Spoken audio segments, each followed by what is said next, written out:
उसने कागज उठाया और नाम देखा। सुनैना। नाम पढ़कर एक पल का भी इंतजार ना करते हुए उसने झट से दरवाजा खोला और बाहर आ गया। पर बाहर आते ही दोबारा उल्टियां आने लगी। सुनैना हाथ में जलती हुई मोमबत्ती लिए सामने वाली दीवार से पीठ के बल चिपक कर खड़ी डर के मारे विवेक को ही देख रही थी। विवेक को इस तरह घबराया और लगातार उल्टी करता देखकर कांपती हुई धीमी आवाज में उसके मुंह से शब्द निकले। विवेक, क्या हुआ? उल्टी करने के लिए कमरे में झुका विवेक सामने खड़ी सुनैना को देखते हुए धीरे धीरे खड़ा हो गया। उसे देखकर लग रहा था कि उसकी हिम्मत पूरी तरह से टूट चुकी है। वो छोटे बच्चे की तरह रो रहा था। विवेक की यह हालत देखकर डर के मारे सुनैना के मुंह से शब्द नहीं निकल रहे थे। वह जैसे पूरी तरह से बेबस होकर विवेक की ओर देख रही थी। विवेक उसे कुछ बोल पाता तभी उसका पूरा बदन जैसे अकड़ गया। झट से अपने पीछे वाली दीवार की तरफ मुड़ा और बिना कुछ सोचे समझे जोर जोर से अपना सर उस दीवार पर पटकने लगा। ऐसा लग रहा था जैसे उसके शरीर को कोई और कंट्रोल कर रहा हो। विवेक की हालत देखकर सुनैना डर के मारे कांपी ही थी कि 8-10 बार सर पटकने के बाद अचानक विवेक ने अपना सर पटकना बंद कर दिया। उस दीवार से नीचे बहने वाली खून की बूंदों की तरफ देखते हुए एकदम शांत खड़ा हो गया। वो खून को देखकर अजीब तरह से मुस्कुराने लगा। रोती हुई सुनैना की आवाज कानों पर पड़ते ही उसने झट से अपनी गर्दन उसकी तरफ घुमाई। उसका वो डरावना रूप देखकर सुनैना सिहर उठी। उसके सर पर बड़ा सा घाव बना था जिससे लगातार बहता खून उसके चेहरे से नीचे कपड़ों तक पहुंच गया। वो कुछ सेकंड वैसे ही सुनैना को घूरता रहा। उसका दहशत भरा रूप देखकर सुनैना डर के मारे कांपने लगी। वो वहां से भागना चाहती थी। वो इतनी दहशत में थी कि उसके हाथ में पकड़े मोमबत्ती का मोम पिघलकर उसके हाथ पर आ गया था। वह सिर्फ विवेक पर ही नजरें गड़ाई खड़ी थी। सुनैना की तरफ देखते हुए विवेक ने एकदम से अपनी गर्दन गोल गोल घुमानी शुरू की। मोमबत्ती की धुंधली रोशनी में खून से तरबतर विवेक की वह हरकत इतनी डरावनी लग रही थी कि किसी भी आम इंसान को दिल का दौरा पड़ जाए। अगले ही पल उसने अपनी गर्दन घुमाना बंद किया और छत की तरफ देखने लगा जैसे छत पर कुछ था। उसकी नजर धीरे धीरे छत से दीवार पर आकर टिकी। सुनैना भी उसी तरफ नजरें गड़ाए गौर से देखने लगी, पर शायद उसकी आंखें वो देख रही थी जो सुनैना को नजर नहीं आ रहा था।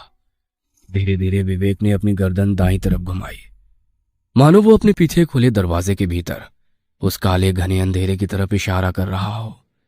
सुनैना अपने मुंह पर हाथ रखकर सिर्फ रोए जा रही थी। उसकी तेज सांसों से एकदम मोमबत्ती की लौ फड़फड़ाती कि तभी विवेक ने झट से अपनी गर्दन घुमाकर सामने खड़ी सुनैना की तरफ देखा। माथे पर बनी जख्म से निकलने वाला लाल गाढ़ा खून उसकी आंखों में उतरकर मुंह में चला गया था। सुनैना की डरी सहमी आंखों में देखते हुए उसने अपने बाएं हाथ की कलाई दांतों में पकड़ी और बिना कुछ सोचे समझे अपने दांत हाथ की कलाई के मांस के भीतर खस करके घुसेड़ दिए। विवेक की ये वैसी हरकत देखकर सुनैना की आंखें फटी की फटी रह गई। वह कुछ समझ पाती कि अगले ही पल जैसे कोई जंगली जानवर अपने शिकार के शरीर का मांस नोचता है, उसी तरह अपने हाथ के मांस का टुकड़ा दांतों से नोचकर निगल दिया। हाथ की नसें कटते ही लाल गाढ़े खून का एक उबाल निकलकर जमीन पर बहने लगा। नीचे की जमीन लाल खून से लथपथ हो गई थी। सुनैना इस भयानक हादसे से संभल पाती कि तभी विवेक को किसी ने झट से दोबारा उसी कमरे के अंदर खींच लिया। अपनी आंखों के सामने घटी इस खौफनाक घटना ने मानो सुनैना का दिल गले तक आ गया था।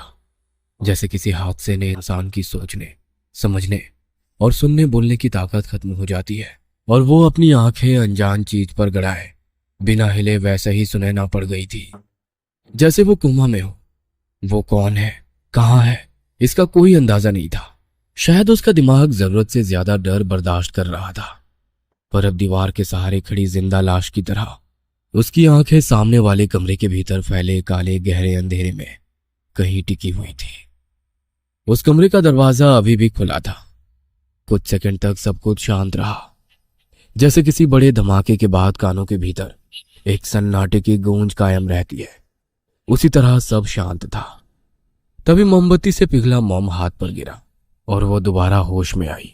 उसकी नजर दरवाजे के बाहर जमीन पर गई और झट से याद आया कि विवेक को किसी ने इस कमरे में खींच लिया था।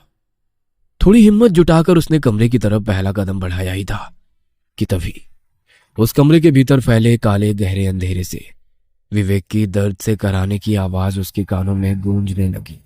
कांपते हुए हाथों से उसने अपने पॉकेट से एक और दूसरी मोमबत्ती निकालकर जलाई और जमीन पर एक जगह रख दी और एक मोमबत्ती हाथ में लेकर धीरे धीरे दरवाजे की तरफ बढ़ने लगी।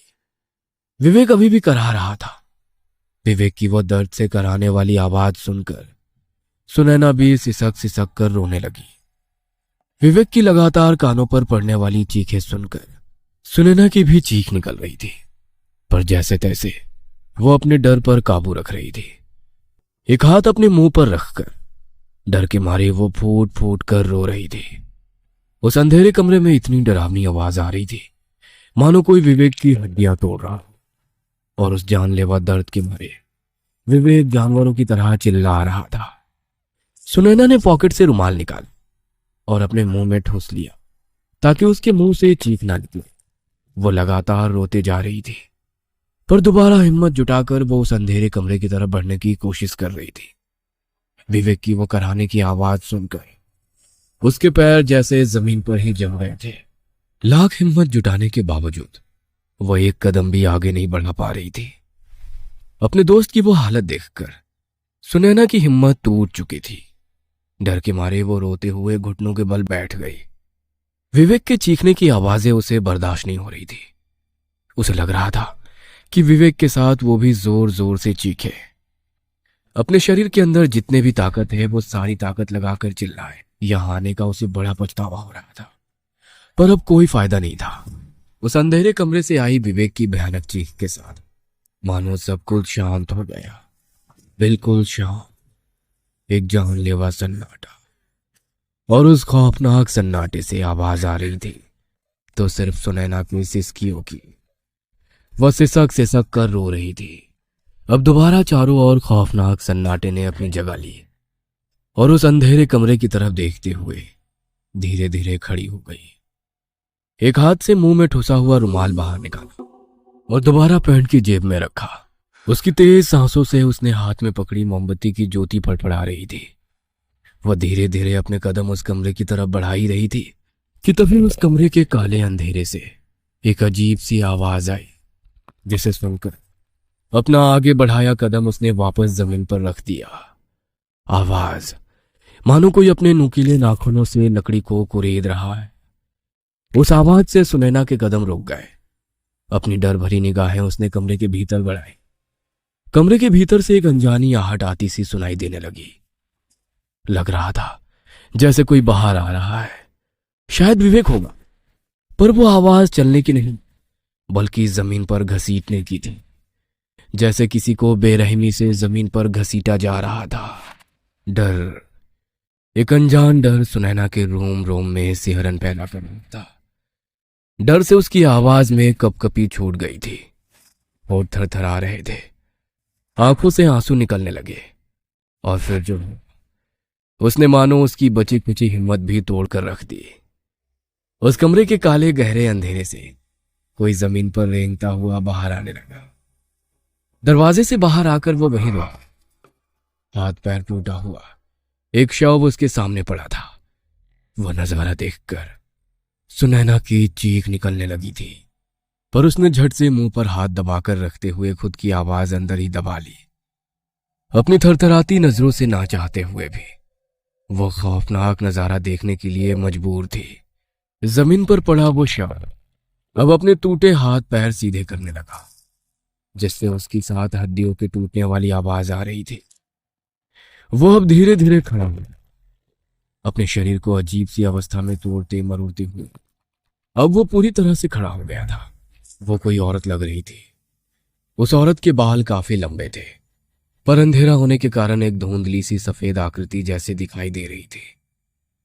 सुनैना का दिल डर के मारे मुंह तक आ गया था। वो वहां से भागना चाहती थी, पर जैसे किसी ने उसके पैर जकड़ के रखे थे। डर भरी नजरों से उसने नीचे देखा और आंखें फटी की फटी रह गई। मोमबत्ती की पीली धुंधली सी रोशनी में उसे विवेक दिखाई दिया, पर उसकी आंखें नहीं थी। लग रहा था कि उसकी आंखें निकाल ले गई थी, बस खाली जगह बची थी। आंखों से निकलता खून चेहरे पर काले धब्बों में तब्दील हो गया था। उसका चेहरा खून से लथपथ था, दोनों हाथ जैसे कंधों से उठाकर तोड़ दिए थे। विवेक ने सुनैना की तरफ चेहरा किया और अपना मुंह खोला। शायद वो चीखना चाहता था, पर सिर्फ हवा निकल रही थी। सुनैना आंखें फाड़ कर वो खौफनाक नजारा देख रही थी कि तभी उसके गले में काले बालों का फंदा बनता हुआ सुनैना को नजर आया, और दूसरे ही पल विवेक घसीटते हुए वो बाल कमरे के भीतर ले गया और जोर से दरवाजा बंद हो गया। ये नजारा देखकर सुनैना वहां से भागने लगी, पर सामने से आते सचिन से टकराई। वो रोना चाहती थी, पर हलक से आवाज नहीं निकल रही थी। सुनैना, पहले शांत हो जाओ, संभालो खुद को, सुनैना। पर वो उस कमरे की तरफ हाथ दिखाकर रोने की कोशिश ही कर रही थी। क्या हुआ? कहां थी तुम? और ये आवाज कैसी थी? एक के बाद एक सवालों की बौछार सुनकर सुनैना मानो डर से कांप रही थी। बहुत जोर से चीखना चाहती थी। शांत हो जाओ, हिम्मत से काम लो। कोई विवेक को उस कमरे में खींच कर ले गया। सुनैना की कांपती हुई आवाज सुनकर सचिन ने उसे थोड़ा हौसला दिया। डरो मत, अब हमें एक दूसरे को किसी भी कीमत पर अकेला नहीं छोड़ना है। और तभी उसकी नजर सुनैना के पास की उस किताब पर पड़ी। तुम्हें किताब कहाँ मिल गई? एक कमरे में थी। शायद इस जगह के कुछ राज हमें पता चल जाएंगे। सचिन ने किताब अपने हाथ में लेकर पन्ने पलटकर देखने लगा। किताब में बनी कुछ डरावनी आकृतियां देखकर वो हैरान हो गया। लोगों के डर भरे चेहरों की आकृतियां, जैसे वो रहम की भीख मांग रहे हो। पर उनमें से एक आकृति देखकर वो हैरान हो गया। वह आकृति देखकर उसे कुछ याद आ गया। सुनैना ने उसका हाथ पकड़कर नजरों से इशारा करते हुए पूछा कि क्या हुआ, पर वो कुछ बताने की हालत में नहीं था। सुनैना ने वो चित्र देखा।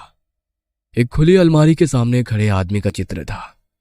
चित्र में वो आदमी डर भरी आंखों से ऐसे देख रहा था मानो कि अभी वो मरने वाला है। वह चित्र देखकर सुनैना भी हैरान हो गई। ये चित्र तो किताब में नहीं था, शायद गलती से छूट गया होगा। वो कुछ नहीं समझे, पर सचिन समझ गया था कि वो घटना कुछ देर पहले अतुल के साथ घटी थी, पर आगे के पन्ने पूरी तरह से खाली थे। ये देखकर सुनैना बुरी तरह से चौंक गई, क्योंकि कुछ ही देर पहले उसने पन्नों पर एक औरत की डरावनी आकृति देखी थी, पर वो आकृति अब वहां नहीं थी। सारे के सारे पन्ने खाली थे। सुनैना पूरी तरह से हैरान थी। अब दोनों हॉल के बीचों बीच खड़े थे। सचिन अपने आसपास लकड़ी का सामान इकट्ठा करने लगा। बिना कोई सवाल किए सुनैना सिर्फ उसकी यह हरकत देख रही थी। कुछ लकड़ी का सामान तोड़कर सचिन बीचों बीच बड़ी सी आग जलाने की कोशिश करने लगा। तभी कहीं दूर अंधेरे से एक हल्की सी आवाज सुनाई। आवाज सुनकर सुनैना और सचिन दोनों ही चौंक गए। कुछ देर तक दोनों एक दूसरे की तरफ हैरानी से देखने लगे। क्या तुमने किसी की आवाज सुनी? सुनैना ने दबी आवाज में सचिन से पूछा। सचिन ने सिर्फ हाँ में गर्दन हिलाई। अब दोनों सांस रोककर दोबारा से वही आवाज सुनने की कोशिश करने लगे।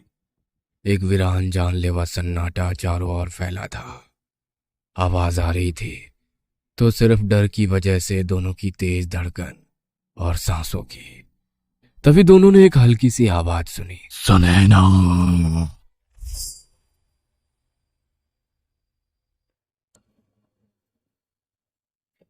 ये कहानी आपको अच्छी लगी हो तो हमें सब्सक्राइब करें, हमारा इंस्टाग्राम और फेसबुक पेज जरूर फॉलो करें।